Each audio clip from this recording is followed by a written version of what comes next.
Hi friends, welcome to my channel.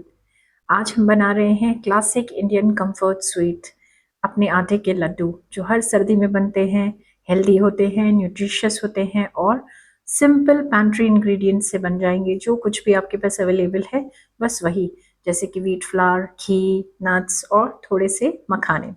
तो चलिए फिर अब हम इसे शुरू करते हैं। एक मोटे बॉटम वाला पैन ले लिया है। यहाँ पर मैंने तो स्टील का लिया है। अगर आपके पास कोई नॉन स्टिक का मोटा पैन है आप वो ले लें, या कोई भी लोहे की अगर कढ़ाई है मोटी तो आप वो भी ले सकते हैं।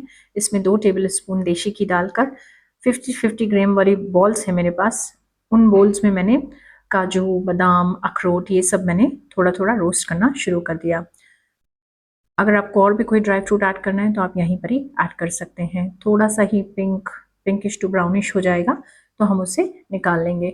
यहाँ पे उसी बोल से ऑलमोस्ट 25 ग्राम खाने वाला गोंद जो होता है वो मैंने इसको उसी ऑयल में डाला है, और जैसे ही ये फूल जाएगा उसको हम निकाल लेंगे।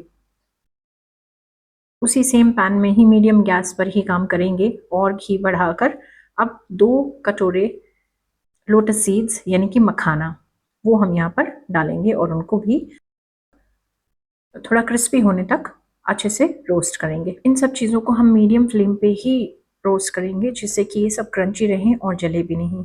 एक एक करके इन सबको मैंने एक ही प्लेट में निकाल लिया है, थोड़ा थोड़ा डिस्टेंस करके। अब इसके बाद आएंगे हमारे आटा भूनने के टाइम पर। यहाँ पर हम 3 से 4 टेबल स्पून घी डाल रहे हैं। इसमें 2 कटोरी यानी कि 2 बोल्स आटा में डाल रही हूँ। यहाँ पर सारी एग्जैक्ट इंग्रेडिएंट्स एंड मेजरमेंट्स इस रेसिपी के मैं डिस्क्रिप्शन बॉक्स में दे दूंगी। इस आटे को भी मीडियम फ्लेम पर हम रोस्ट करते चलेंगे।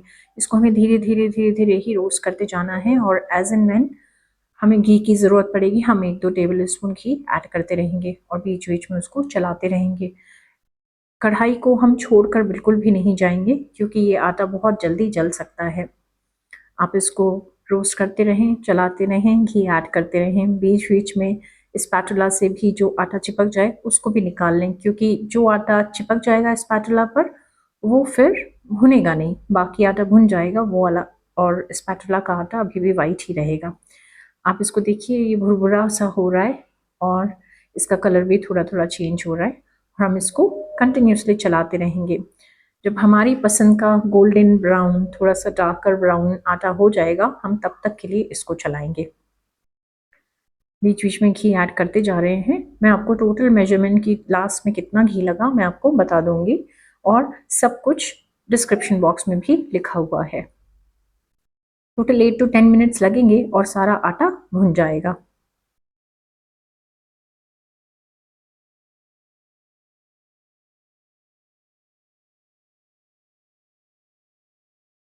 यहाँ पे कभी कभी आपको गैस को बहुत ही कम भी करना पड़ेगा, बिल्कुल लो टू मीडियम हीट आप रखें।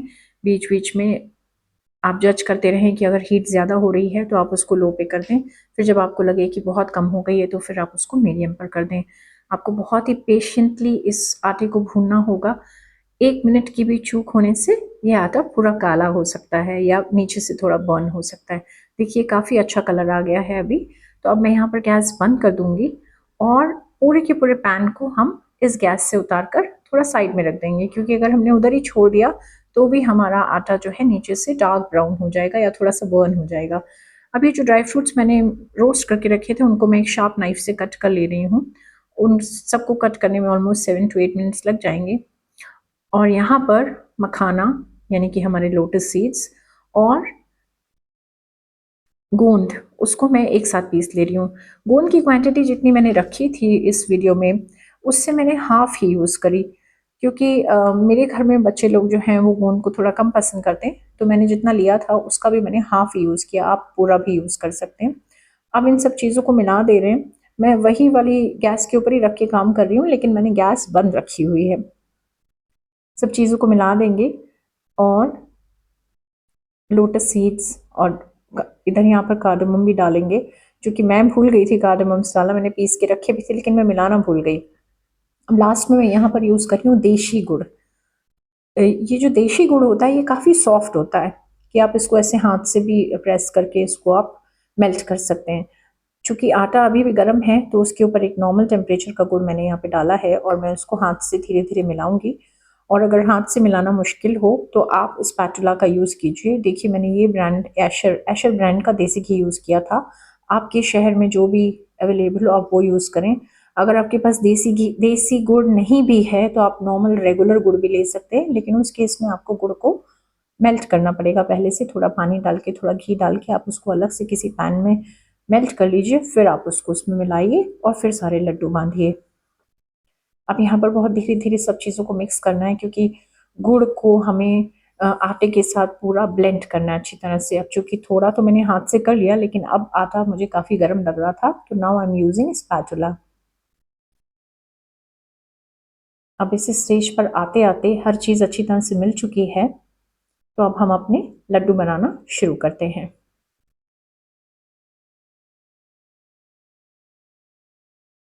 ये लड्डू विंटर्स में खाने के लिए बहुत ही अच्छे हैं, और हमें सुबह सुबह जब हम इसे दूध के साथ या अर्ली मॉर्निंग अपने ब्रेकफास्ट में हम जब इस लड्डू को खाते हैं तो this gives us lot of energy and good feel. यहाँ पर बस अब हम थोड़े थोड़े आटे को अपने हाथ में, जिस साइज़ के लड्डू हमें चाहिए उसके हिसाब से थोड़ा थोड़ा आटा हम अपने हाथ में लेके, थोड़ा मिक्सचर हम अपने हाथ में लेके उसको फर्मली प्रेस करते जाएंगे अपने हाथों के बीच में, और रोल करके स्मूथ राउंड बॉल्स बना देंगे और लड्डू का शेप दे देंगे। अगर लड्डू यहाँ पे तो आसानी से बन रहे हैं, लेकिन अगर आपके लड्डू अच्छे से नहीं बन रहे हैं तो आप 1 या 2 टेबल स्पून गरम घी इसमें आप ऐड कर सकते हैं और फिर आप लड्डू बना सकते हैं। अगर किसी को ऐसा लगे कि ये लड्डू में ज़्यादा घी हो गया है, अब हम और घी नहीं ऐड करना चाहते हैं, तो आप 1 या 2 टेबल स्पून गर्म पानी भी आप इसमें ऐड कर सकते हैं, और फिर आप उसको गोल गोल लड्डूस बनाकर रखते जाइए। आप इन लड्डुओं को आराम से रूम टेम्परेचर पर ठंडा होने दीजिए, और एक वो अच्छी शेप ले लेंगे जब वो ठंडे हो जाएंगे, और वो देखने में भी सुंदर लगेंगे। यहाँ पर देखिए ये लड्डू बन गया है, मैं आपको दिखा रही हूँ। अब बाकी के भी लड्डू मैं उसी तरह से बना लूँगी। ये बहुत ही डिलीशियस और अच्छे लड्डू, टेस्टी, हेल्दी, न्यूट्रिशियस लड्डू रेडी हो गए हैं, और आप इनको किसी एयर टाइट कंटेनर में रख सकते हैं, या फिर आप इसको किसी स्टील के डब्बे में भी रख सकते हैं। रूम टेम्परेचर पर ये 3 से 4 वीक तक चल जाएंगे, लेकिन अगर आप इसको बहुत ज़्यादा लंबे टाइम तक रखना चाहते हैं, या आपने बहुत ज़्यादा क्वांटिटी में बनाए हैं, तो आप आधे लड्डू किसी एयर टाइट कंटेनर में डाल के फ्रिज में भी रख सकते हैं, कि आप एक क्वांटिटी ख़त्म करके फिर दूसरी क्वांटिटी को फ्रिज से बाहर निकाल सकते हैं। ये सब जो इंग्रेडिएंट्स मैंने यूज़ किए हैं, जिनकी मेजरमेंट्स मैंने डिस्क्रिप्शन बॉक्स में दी हैं, इतने इंग्रेडिएंट्स यूज़ करके मेरे पास 40 to 45 लड्डूस मिले थे, जो कि बनकर रेडी हुए थे। देखिए यहाँ पर अब सारे लड्डूस रेडी हैं। आप भी इस तरह के लड्डू ज़रूर बनाइए, अपने बच्चों को खिलाइए, अपनी फैमिली में सबको खिलाइए, आप भी खाइए। मुझे कमेंट में बताइएगा कि आपने अगर इनको ट्राई किया तो आपको ये कैसे लगे। थोड़ी सी प्रिपरेशन के साथ कोई भी इन लड्डुओं को अपने घर पर बना सकता है। बस आप इस बात का ख्याल रखें कि जब आप आटा भूनें तो आप इतना भूनें कि वो कच्चा नहीं रह जाए, नहीं तो फिर आपको लड्डुओं में वो टेस्ट नहीं आएगा जो एक्चुअली लड्डुओं के लिए चाहिए होता है। और अगर आपको लगता है कि जो मिक्सचर आपने रेडी किया है वो बहुत ड्राई है, तो आप उसमें थोड़ा सा घी डाल सकते हैं या थोड़ा गर्म पानी डाल सकते हैं, लेकिन एक समय पर 1 या 2 टेबल स्पून ही डालिए, उससे ज़्यादा नहीं डालिए। अगर आपको लगता है कि बहुत ज़्यादा गीला हो गया है मिक्सचर, तो आप उसको थोड़ी देर के लिए ठंडा होने रख दीजिए, या थोड़ी देर उसको फ्रिज में रख दीजिए, फिर आप उसके लड्डू बांधिए। और यहाँ पर हमने गुड़ का इस्तेमाल किया है, लेकिन अगर कुछ लोग गुड़ नहीं पसंद करते हैं या गुड़ नहीं अवेलेबल है उनके पास, तो आप चीनी या बूरा का भी इस्तेमाल कर सकते हैं, या आप देसी जैगरी की जगह आप पाउडर्ड जैगरी का भी इस्तेमाल कर सकते हैं। तो आप ज़रूर इस रेसिपी को ट्राई करिए और मुझे बताइए कि आपको ये कैसी लगी। जल्दी ही मिलते हैं एक और नई रेसिपी के साथ। Till then take care.